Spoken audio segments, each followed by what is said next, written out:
es que un mito que conozco es que las plantas no deben de ir al interior porque roban oxígeno, pero parece ser al contrario. Ese es un mito que hay en la literatura. No hay ninguna evidencia científica, porque las plantas, sí está este mito de que las plantas usan el oxígeno y entonces si las pones en el interior de una casa, no habría oxígeno.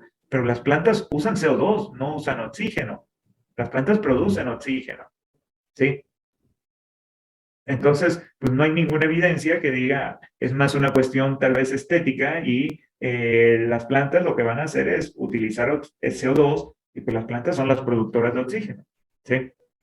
En algún momento de las vías sí utilizan oxígeno y por eso ha habido esta cuestión de que tener plantas disminuye la cantidad de oxígeno si están dentro de una habitación. No hay ninguna evidencia científica que demuestre que alguien haya fallecido o le falte oxígeno por tener una planta dentro de su casa. Eso es más un mito, efectivamente.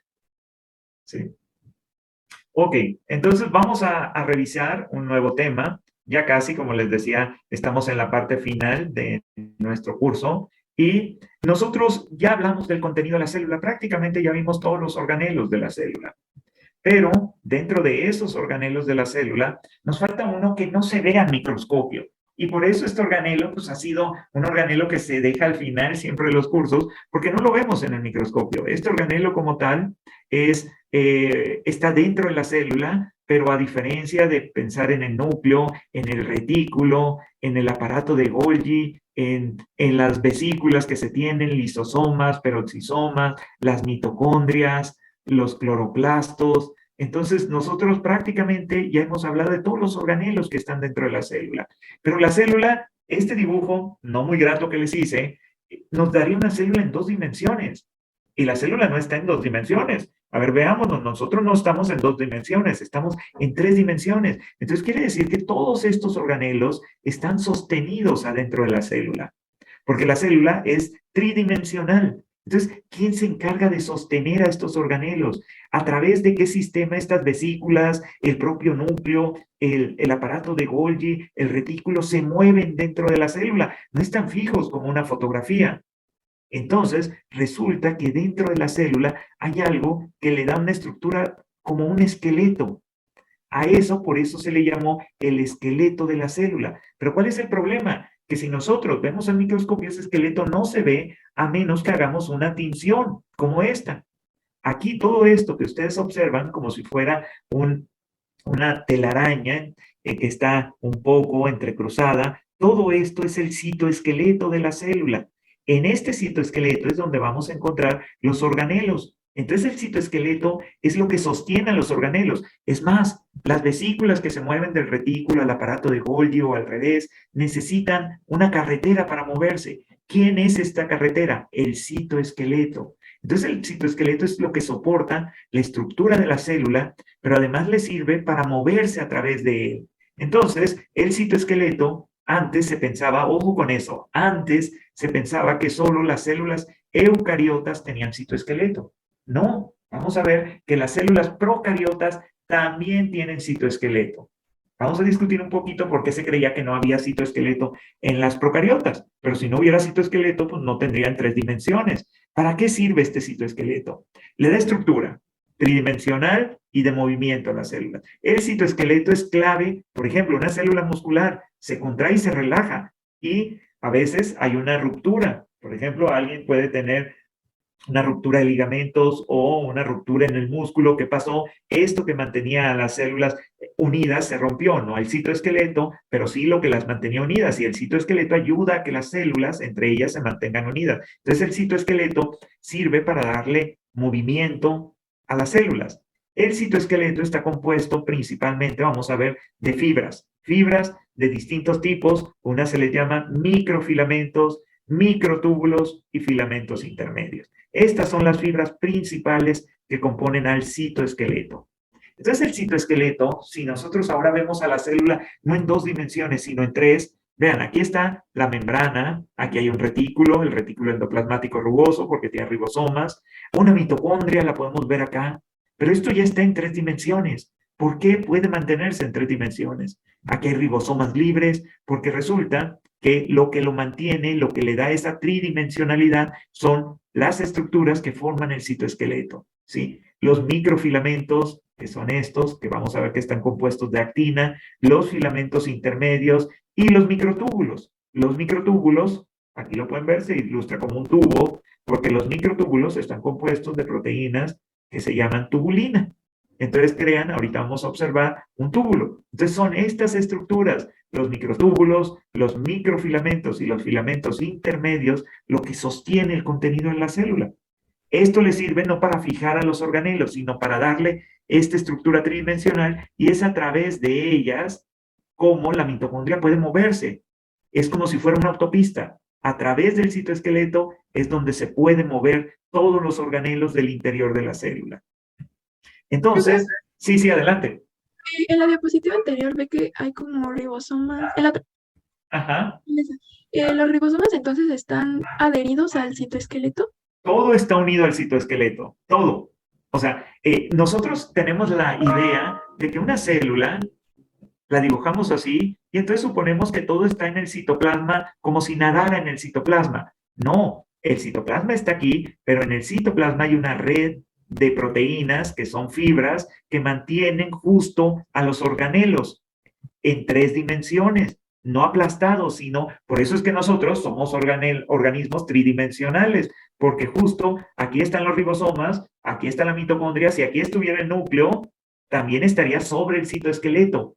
Entonces el citoesqueleto, imaginemos nosotros tenemos un esqueleto óseo. ¿Qué pasaría si perdiéramos esa estructura ósea? Estaríamos aguados, ¿no? Nos Seríamos desguazamos. como una masa amorfa, como una gelatina, con dificultades para movernos, porque no tenemos una estructura que nos dé el soporte. El citoesqueleto es eso. Si quitáramos el citoesqueleto, todo quedaría como en una gelatina que sería el citoplasma. Los organelos no se podrían mover, la célula no podría tener capacidad de moverse, de contraerse, de relajarse, porque es el citoesqueleto lo que le permite hacer eso. ¿Sí? Entonces, todos los organelos están justo sobre el citoesqueleto. Todos. ¿Sí? Sí, profe. Ok.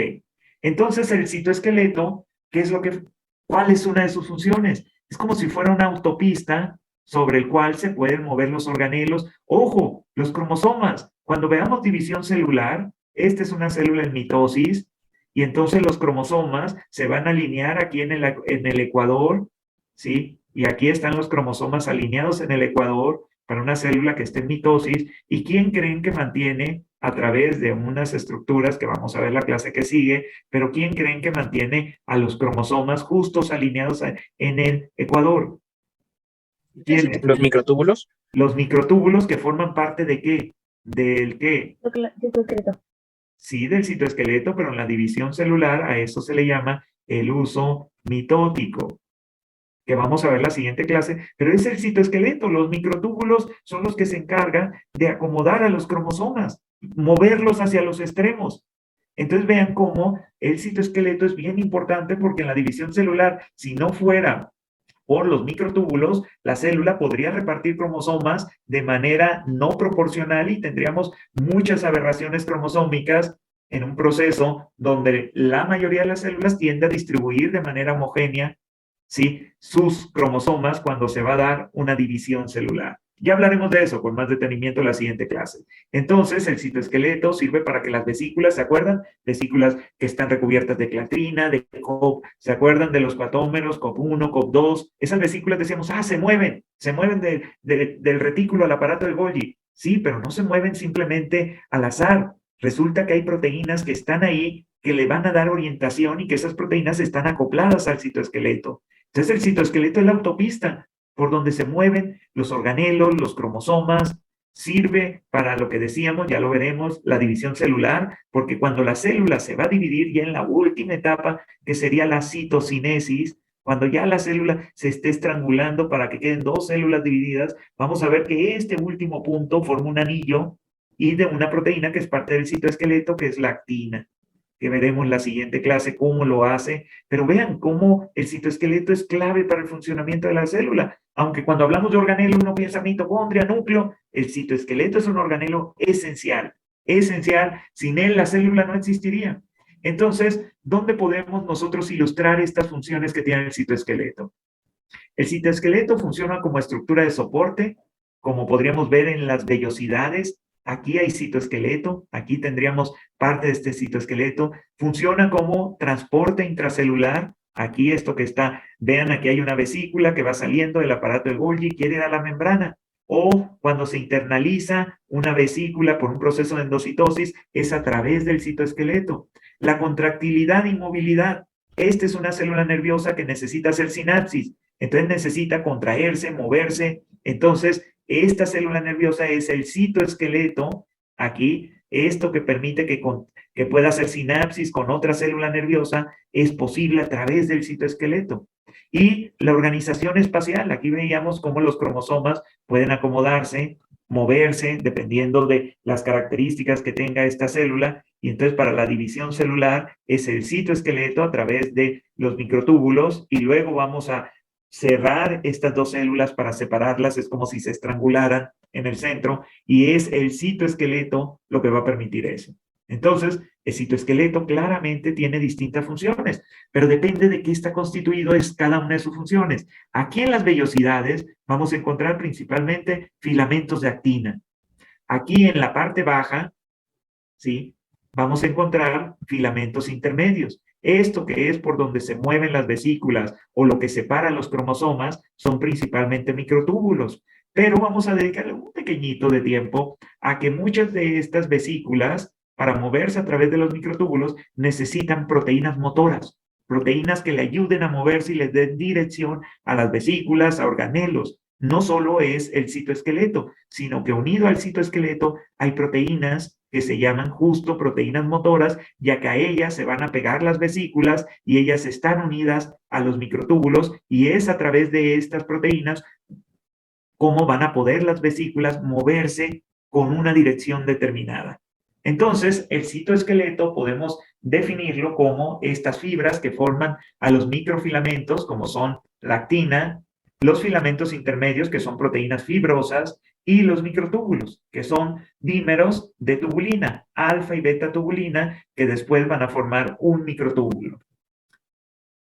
¿Dónde los podemos encontrar? Estas proteínas, ya les decía que en el caso de los filamentos de actina, vamos a poner una célula epitelial, vamos a suponer que es una célula del epitelio de la mucosa gastrointestinal y vamos a ir ubicando cada una de estas fibras que forman el citoesqueleto. En estas células es muy fácil diferenciar el citoesqueleto porque está muy bien distribuido, porque son células polarizadas. Entonces, los filamentos o microfilamentos que están compuestos de actina los encontramos en las vellosidades. Aquí es donde va a haber más microfilamentos de actina y rodeando a las células, ¿sí?, en toda la estructura, rodeando la membrana citoplasmática. Ahí es donde vamos a encontrar los microfilamentos de actina. ¿Dónde encontramos los microtúbulos? Los microtúbulos los vamos a encontrar principalmente en estas estructuras que se llaman cinetocoros. Estos cinetocoros es de donde salen los microtúbulos. Estas estructuras, que son centriolos, nos van a ayudar a polimerizar las unidades de alfa y beta tubulinas y a crecerlas y generar estos microtúbulos, y estos microtúbulos habitualmente por eso los ubicamos del núcleo hacia todo el compartimento de la célula. Pero son estas estructuras lo que hacen que se vayan formando o polimerizando estas estructuras de tubulina, y ya que están muy largas pueden irse rompiendo y luego generar otra vez estas estructuras. Entonces llevamos dos: microfilamentos de actina, microtúbulos. Pero como las células necesitan unirse con células vecinas, los filamentos intermedios justo son los que vamos a encontrar en esta parte que sería la cara lateral, y estos filamentos intermedios van a ayudar a unir a una célula con la célula vecina. Entonces los filamentos intermedios comúnmente los encontramos en las caras laterales, ¿sí?, y estos van a ayudar a formar uniones con la célula vecina. Entonces vean que cada uno de los componentes del citoesqueleto son ubicables en estas células polarizadas por cuestiones de funcionalidad y también orientación. Entonces, filamentos microfilamentos compuestos de actina son los que están en las vellosidades, rodeando la membrana citoplasmática. Los microtúbulos compuestos de tubulina salen de aquí, de cerca del núcleo de estos centriolos, y de aquí se van a ir polimerizando, generando a partir de ahí los microtúbulos o repolimerizaciones. Se hacen pequeños, se vuelven a pegar más dímeros de tubulina y se vuelven a hacer más largos. Y tenemos una tercera fibra, que son los filamentos intermedios, que en estas células se encuentran en las caras vasolaterales, o sea, las que están uniendo una célula con otra, y sirven justo para eso, para formar uniones con células vecinas. ¿Sí? Entonces, Profe, brevemente, sí, dígame. ¿puede regresar tantito a la anterior? Claro que sí. Entonces, los microtúbulos serían como las carreteritas y, Exactamente, los microtúbulos es por donde más se mueven vesículas, organelos. Los microfilamentos de actina sirven más para contracciones, ¿sí? Para que la célula pueda contraerse con estos microfilamentos de actina, pueda cerrarse, como es el caso de la división celular, ¿sí? Y los filamentos intermedios sirven para formar uniones, ya vamos a verlas más adelantito, entre célula y célula. ok, gracias. Sí. Entonces, los microfilamentos, ¿de qué están constituidos? Los microfilamentos son particularmente estructuras formadas de actina. Actina es una proteína del citoesqueleto. No hay célula que pueda existir sin citoesqueleto. Entonces, las proteínas que forman parte del citoesqueleto se consideran como proteínas constitutivas. Tubulina, actina, porque siempre tienen que estar presentes. No puede haber una célula sin citoesqueleto. Entonces, estas estructuras que son pequeñitas tienen diámetros pequeñitos de 3 a 6 nanómetros, entonces es como si fueran un pequeño hilo, pero aguantan mucha, o sea, aguantan mucha tensión. Entonces, estos microfilamentos que tienen actina también se pueden asociar con otras proteínas del músculo para darle contracción. Una de ellas es la miosina, una proteína del músculo. Entonces, esto permite que los microfilamentos aguanten presión y que las células no se rompan cuando hay contracción muscular. ¿Sí? Entonces, estos ya decíamos que pueden funcionar para la división celular, la última etapa que es la citocinesis, que vamos a ver después. Estos microfilamentos de actina están compuestos por actina. Es bien interesante porque no lo voy a explicar con detenimiento, pero esto tiene orientación. Quiere decir que aquí hay un polo que está positivo y aquí hay una parte negativa. Esto es de gran importancia porque, aunque sobre los microtúbulos se mueven muchas de las vesículas, los microfilamentos de actina también son parte de la célula y algunas de las proteínas motoras pueden usar actina para moverse. ¿Cómo saber hacia dónde se mueve una proteína motora? Es porque las fibras tienen un extremo positivo y un extremo negativo. Es como orientarnos, decir, voy a tomar un transporte que va hacia el sur o hacia el norte. No, yo quiero ir hacia el sur de la ciudad. Entonces, esto permite que el movimiento esté direccionado, que podamos saber hacia dónde se va a mover una vesícula, un organelo, los cromosomas, porque las fibras tienen un extremo con carga y un extremo con carga negativa y uno con extremo con carga positiva que le permite tener orientación.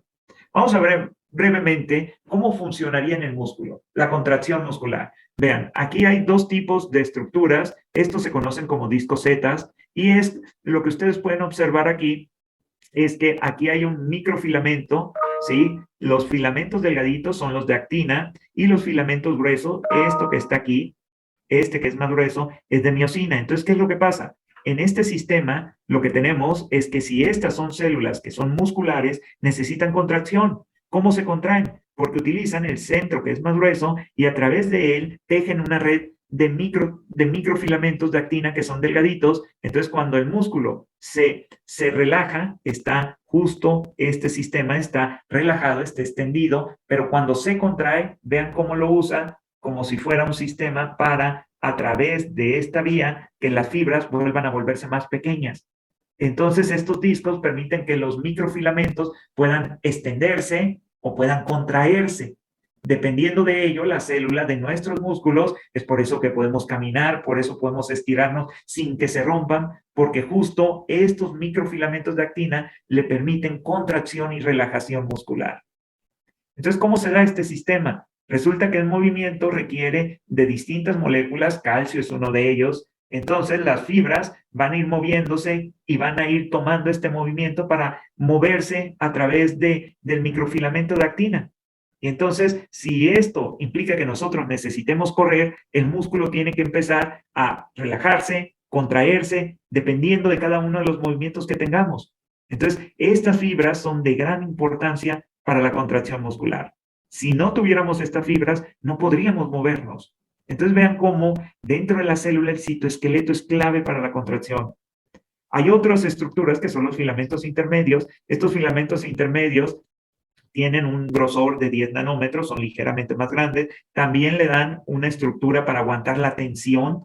Las células están unidas una con la otra, entonces cuando la célula, un organismo trata de extenderse, lo que se necesita es que las células no se rompan y que las células, si están unidas, permanezcan unidas, sobre todo las epiteliales que veíamos, porque si se rompe esa célula, se imaginan si es el intestino, todas las bacterias podrían entrar por ahí y llegar a torrente sanguíneo. Entonces, estos filamentos intermedios se vuelven muy importantes porque les da estabilidad. Pero vean dónde podemos encontrar filamentos intermedios.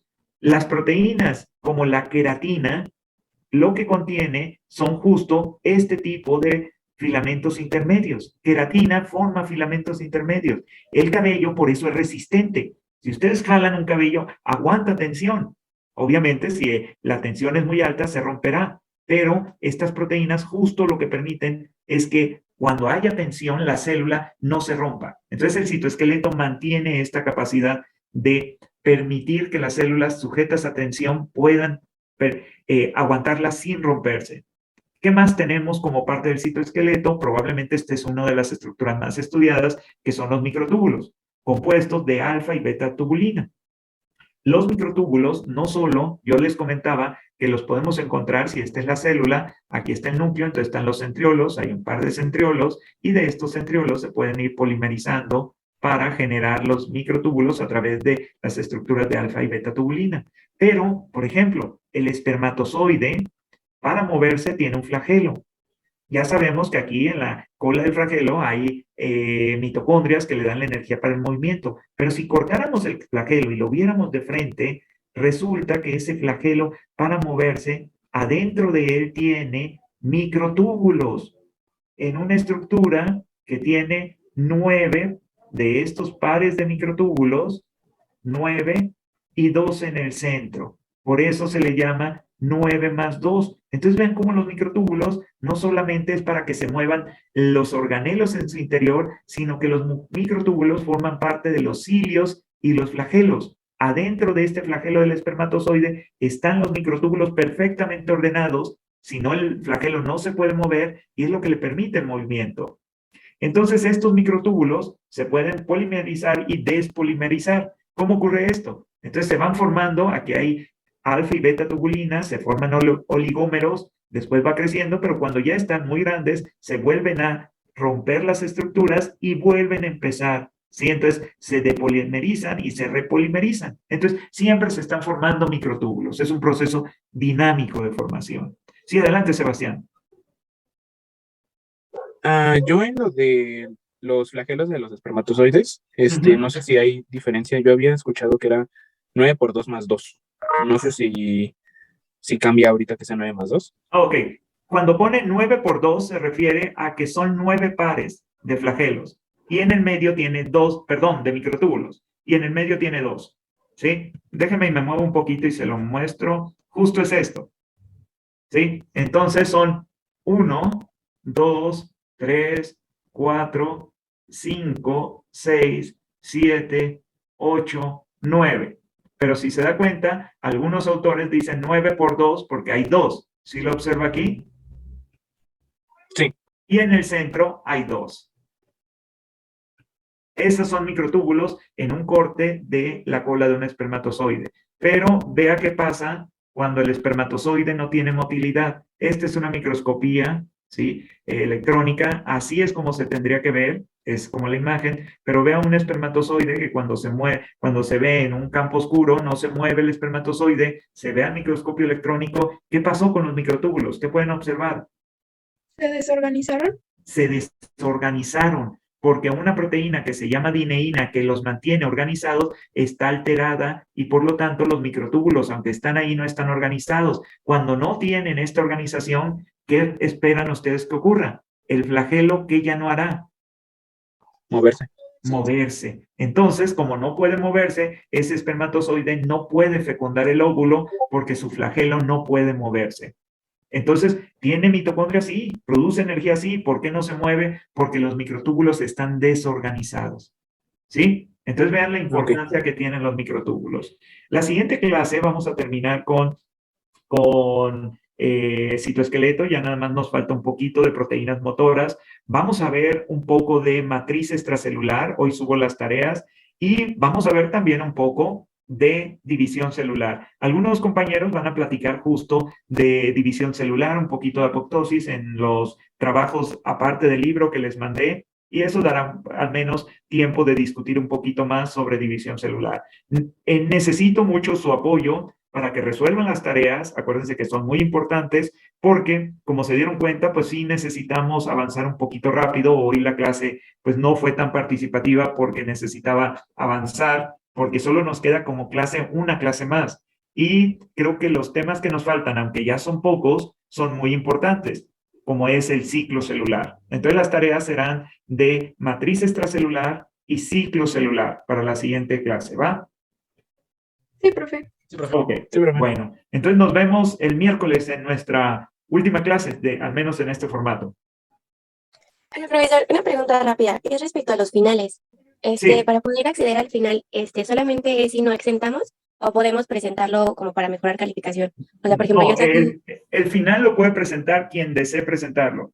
El final funciona así. Los finales de todos los cursos, de acuerdo a la normativa universitaria, puede presentarlo quien así lo desee. Algo que usamos comúnmente es que hay una calificación mínima para aquellos que no deseen hacer final, pero una persona está en su derecho de hacer el examen final si así lo quiere. Solamente que en el momento de hacer un examen final ya no pueda accesar nuevamente a la calificación que tenía, sino su nueva calificación es la que obtiene en ese final. Incluso una persona que aprueba el examen ordinario A con una calificación mínima probatoria que es de 6, en ese momento ya no puede hacer el examen ordinario B, de acuerdo a la normativa.